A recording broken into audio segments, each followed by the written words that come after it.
ఇలా కేటీఆర్ గారు తన స్థాయిని మించి మాట్లాడుతూ ఉన్నారు. రాహుల్ గాంధీ గారి గురించి రాహుల్ గాంధీ గారు స్పందించాలని ఎమ్మెల్యే తీరుని మాట్లాడుతూ ఉన్నారు. కేటీఆర్ గారు మీ స్థాయి ఏంది, మీ కుటుంబ స్థాయి ఏంది, మీరు తెలంగాణ సంపదను దోచుకున్న తీరేంది, మీరెక్కడ దేశం కోసం సర్వ సంపదను త్యాగం చేసిన గాంధీ కుటుంబం ఎక్కడ, దేశం బాగుండాలనే ప్రధానమంత్రి పదవిని 2004లో సోనియా గాంధీ గారు, 2009లో రాహుల్ గాంధీ గారు త్యాగం చేసినటువంటి ఘనమైన చరిత్ర కలిగినటువంటి గాంధీ కుటుంబం మీద నువ్వు ఏ అర్హతతో మాట్లాడుతా ఉన్నావు? నీ స్థాయి మరచి సమనం కోల్పోయి పిచ్చోన్లాగా మాట్లాడుతూ ఉన్నాడు. కారణం ఏంటంటే సిబిఐ విచారణ నుంచి, కాళేశ్వరం ప్రాజెక్టు సిబిఐ విచారణ నుంచి తప్పుకోవాలి, దాని నుంచి తాను రక్షించుకోవాలనేటువంటి ఒక నెపంతో ఇలా మోడీ కాళ్ళు మొక్కి దాని నుంచి బయటపడే ప్రయత్నం చేస్తున్న భాగంగానే ఇవాళ ఎన్డీఏ ఒకవైపు, ఇండియా బ్లాక్ ఒకవైపు ఉపాధ్యక్ష పదవి ఎన్నికల్లో పోటీ చేస్తే నికార్సైన తెలంగాణవాది, జడ్జి అని కూడా చూడకుండా తెలంగాణ కోసం పాటుపడినట్టు సుదర్శన్ రెడ్డి గారిని ఇండియా బ్లాక్ అభ్యర్థిగా పెడితే సిగ్గు లజ్జ లేకుండా మోడీ కాళ్ళకి మొడుగులొత్తుతూ నువ్వు ఆ ఎన్నికలకి దూరం ఉన్నావంటే నీ బీజేపీతో నీ లోపాయికారికి ఒప్పందం ఎంత మేరదో అర్థమవుతా ఉంది. ఇలా దేశం అటు మోడీ ఇటు రాహుల్ గాంధీ విడిపోయింది. మోడీ మీద ప్రేమ ఉన్న వాళ్ళు ప్రేమ ఉన్నట్టు, రాహుల్ గాంధీ గారి మీద ప్రేమ ఉన్నట్టు ప్రేమ లేనట్టు ఇరువైపులు ఉన్నప్పుడు మోడీని ప్రేమించే వాళ్ళు కనీసం రాహుల్ గాంధీ వ్యతిరేకించట్లేదు, ఎందుకంటే ఈ ఇష్యూ అటువంటిది కాబట్టి. కానీ మోడీ యొక్క మెప్పుదనం పొందేందుకు, మోడీతో కాళ్ళ బేరం కుదుర్చుకున్న నీవు ఇలా రాహుల్ గాంధీ గారిని విమర్శించి మోడీ దృష్టిలో పడేందుకు నీ తపన ప్రజలకు అర్థమవుతా ఉంది. మోడీ మోక్షం కొరకు రాహుల్ గాంధీనే విమర్శించే స్థాయికి ఎదిగినాని తనకు తాను అనుకుంటా ఉన్నాడు. నీ స్థాయి అంతది కాదు, స్థాయి మరచి మాట్లాడుతూ ఉన్నావు. నువ్వు సుదర్శన్ రెడ్డి గారికి ఓటేయకుండా ముఖం చాటే వచ్చావంటేనే నీ మోడీతో కాళ్ళ బేరం కుదిరిందని మాకు అర్థమవుతా ఉంది. కవిత గారు మీ ఎమ్మెల్సీ ఇదివరకే చెప్పినారు, కేటీఆర్ గారు, హరీష్ రావు గారు పార్టీని బీజేపీతో విలీనం చేస్తామని, చేయడానికి సిద్ధంగా ఉన్నామని తనకు జైలుకు వచ్చి చెప్పినారని. దాంతోపాటు హరీష్ రావు, సంతోష్ రావు రాష్ట్ర సంపదను లూట్ చేసుకున్నారని, వారి కుటుంబాలు బంగారమయమయ్యాయని. వాటికి జవాబు చెప్పాల్సిన అవసరం లేదా నీకు? రాహుల్ గాంధీ గారి గురించి తర్వాత మాట్లాడుకుంటూ, కానీ వీటికి కవిత లేవనెత్తిన అంశాలకి జవాబు చెప్పాల్సిన అవసరం నీకుందా లేదా? కవిత చెప్పిన గారి అంశాన్ని పరిగణలోకి తీసుకుంటే మానసికంగా బీఆర్ఎస్ పార్టీ బీజేపీలో విలీనమైంది. భౌతికంగా కావాల్సిన అవసరం ఉంది తప్ప మానసికంగా విలీనం అయిపోయింది. ఇది కవిత స్పష్టత ఇచ్చేసింది. సో మీరు మానసికంగా విలీనమైనారు కాబట్టి రాహుల్ గాంధీ గారు విమర్శించాలని, తద్వారా మోడీ మెప్పు పొందాలని, తద్వారా సిబిఐ నుంచి విచారణ నుంచి బయటపడాలని ఈ కుతంత్రంలో భాగంగానే నువ్వు రాహుల్ గాంధీ మీద గలమెత్తి మాట్లాడుతూ ఉన్నావు. ఇవాళ ఎమ్మెల్యేల గురించి మాట్లాడుతూ ఉన్నాడు. ఎమ్మెల్యేల తీరు గురించి రాహుల్ గాంధీ గారు స్పందించాలట. రాహుల్ గాంధీ గారు ఎందుకు స్పందిస్తారా? ఎమ్మెల్యేలు ఏ పార్టీలో చెప్పాల్సిన బాధ్యత ఎవరిది? నీది నాది కాదు కదా. ఎమ్మెల్యేలు చెప్పుకుంటారు. ఇది స్పీకర్కి ఎమ్మెల్యేలకు మధ్య జరుగుతున్నటువంటి వ్యవహారం. ఇది స్పీకర్ జడ్జిగా, ఎమ్మెల్యేలు వాదులుగా నడుస్తున్నట్టు వ్యవహారము. దాంట్లో కేటీఆర్ ప్రమేయమో, రేవంత్ రెడ్డి గారి ప్రమేయమో, మహేష్ గౌడ్ ప్రమేయం ఎందుకుంటుంది? ఎమ్మెల్యేలు స్పష్టత ఇస్తారు ఏ పార్టీలో ఉన్నానది.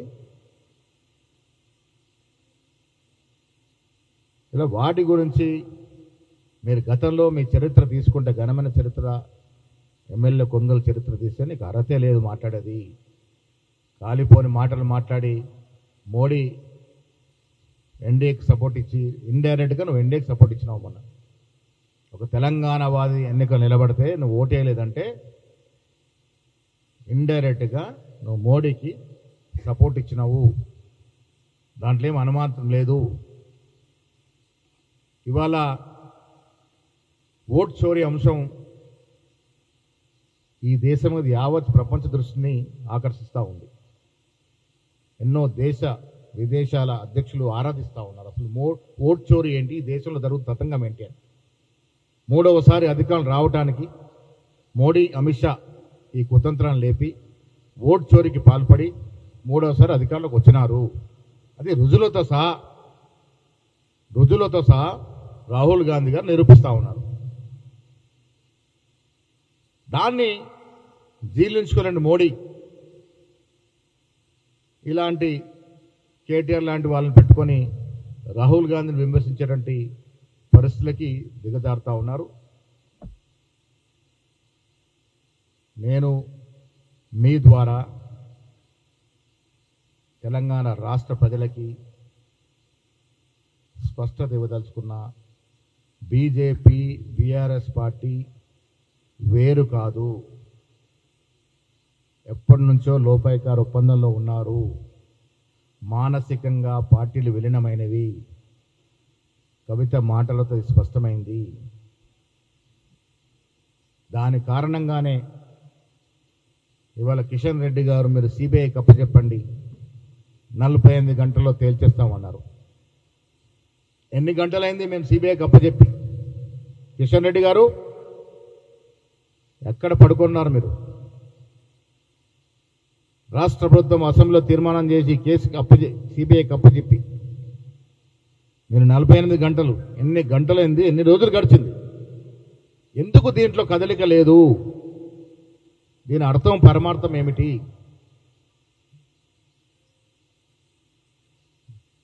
ఇది చూడండి ఎట్లా మోకరిల్లుతున్నాడో కేసీఆర్ గారు మోడీ గారి దగ్గర, ఏ రకంగా మోకరిల్లుతున్నాడు. వంగి వంగి దండాలు పెట్టి కాళ్ళ బేరానికి కుదుర్చుకొని ఇలా సిబిఐ విచారణ నుంచి తప్పించుకునే ప్రయత్నాలు భాగంగానే గతంలో హరీష్ రావు, కేటీఆర్ ఢిల్లీ చుట్టూ చక్కర్లు కొట్టి మోడీ, అమిత్ షా, నడ్డాను కలిసింది కరెక్టా కాదా? ఇవాళ కూడా కలిసే ప్రయత్నం చేస్తున్నారా లేదా? మీ పార్టీని బీజేపీకి తాకట్టు పెట్టి వాళ్ళ ఎజెండాని మీరు కిషన్ రెడ్డి గారు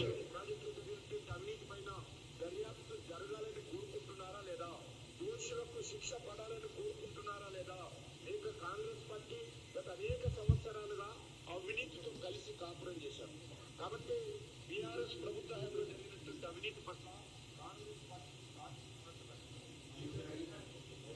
మనిద్దరం దోపిడిదారులమే. మీ డిఎన్ఏ మా డిఎన్ఏ ఒకటే. మీ పార్టీ మా పార్టీ బొమ్మ భవిష్య పార్టీలే. కేసీఆర్ వెళ్ళింది మా పార్టీ నుంచే. కేసీఆర్ రాజకీయ ఆయన చెప్పదలుచుకుందంటే మీరు మాకు అప్పచెప్పండి, 48 గంటల్లో చేరుస్తామన్నాడు. ఇప్పుడు ఎన్ని గంటలైంది కిషన్ రెడ్డి గారు? ఎందుకు దీంట్లో ఉలుకు పలుకు లేదు? దీనివల్ల స్పష్టమవుతుంది వీరు ఇంత అవినీతి పాల్పడ్డారని. మోడీ మొదలుకొని అమిత్ షా, నడ్డా, కిషన్ రెడ్డి, బండి సంజయ్ వరకు కాళేశ్వరం ప్రాజెక్టు ఒక ఏటీఎం లాగా మారిందని మాటలు చెప్పారు. మరి చేతల్లో ఎందుకు చూపెట్టట్లేదు? కాంగ్రెస్ పార్టీకి చిత్తశుద్ధి ఉంది. ముఖ్యమంత్రి గారు స్పష్టత ఇస్తూ కేసును సిబిఐకి అప్పచెప్పినారు. మేము ఫర్దర్గా యాక్షన్ తీసుకుంటే రాజకీయ కక్షలనే అవకాశం ఉంది కాబట్టి సిబిఐకి అప్పచెప్పినాము. మరి కిషన్ రెడ్డి గారు, బండి సంజయ్ కేంద్రంలో కోసం ఏం చేస్తూ ఉన్నారు? ఎందుకు మాట్లాడట్లేదు? ఇది మీరు మీరు విలీనం అయినట్టా కాదట. దీన్ని బట్టి మాకు అర్థమవుతుంది. దాదాపుగా మానసింగ్ ఎప్పుడు అయిపోయారు కానీ భౌతికంగా కూడా కొంత కావాల్సి ఉంది. బీజేపీ పార్టీలో బీఆర్ఎస్ పార్టీ విలీనమైంది, దాంట్లో ఏం అనుమానం లేదు. ఇవాళ రాహుల్ గాంధీ గారి గురించి మాట్లాడే కనీస అర్హత లేనట్టు కేటీఆర్ మాట్లాడుతూ ఉన్నారంటే వెనక నుండి బీజేపీ నాయకులు ఇది మాట్లాడిస్తూ ఉన్నారు. కేటీఆర్ గారు, నీ స్థాయి, నీ సామర్థ్యము, రాహుల్ గాంధీ లాంటి త్యాగదనుల కుటుంబం గురించి, రాహుల్ గాంధీ గురించి మాట్లాడే అర్హత లేదు. ఇలా దేశాన్ని విచ్ఛిన్నం చేయాలని, రాజ్యాంగాన్ని మార్చాలని, మనువాద రాజ్యాంగం తెచ్చుకోవాలని కుటిల ప్రయత్నం చేస్తున్న బీజేపీ నాయకులకి మీరు అండగా నిలుస్తున్నారు. ఆ కారణంగానే రాజ్యాంగాన్ని చేతబొనుకొని రాష్ట్రాలను తిరుగుతూ ఓటడిన సుదర్శన్ రెడ్డి బయట రాష్ట్రాలు ఓటు పడ్డాయి, కానీ మన రాష్ట్రంలో మాత్రం మీరు తెలంగాణ నికార్సం తెలంగాణ వాదికి వెన్నుపోటు పుట్టారు, ఓటు వేయకుండా దాక్కున్నారు. తద్వారా బీజేపీకి మీరు మద్దతు ఇస్తూ ఉన్నారనే మాట దీనివల్ల స్పష్టతైంది. కేంద్రం బీజేపీ పార్టీ ఆగడాలు మనం చూస్తూ ఉన్నాం. ఏ రకంగా ఎలక్షన్ కమిషన్ ఆఫ్ ఇండియాని ఒత్తిడికి తీసుకొచ్చి లొంగ తీసుకుంటా ఉన్నారు. ఆ పక్కన నీలిమ గారి సంఘటనకు ఉదాహరణ. వారు ఢిల్లీలో ఓటు హక్కున్నప్పుడు 2017లో మేము తెలంగాణలో ఓటు నమోదు చేయించుకున్నాము. ఇక్కడ మా ఓటుని తొలగించి తెలంగాణకు ట్రాన్స్ఫర్ చేయమని ఫామ్ 6 ద్వారా అప్లికేషన్ పెట్టుకొని ఉన్నారు. Transfer of address and transfer of form 6 ఇచ్చిన చర్యలు తీసుకొని ఈసీ ఫామ్ 6 ఇది పెట్టుకోను, దీంట్లో షిఫ్టింగ్ ఆఫ్ ఓటు కూడా పెట్టుకుంటే చేతగాని ఈసీ ఇలా ఉల్టా వీళ్ళకు నోటీసులు పంపుతాము, పవన్ ఖేరా గారికి, నీలిమ గారికి.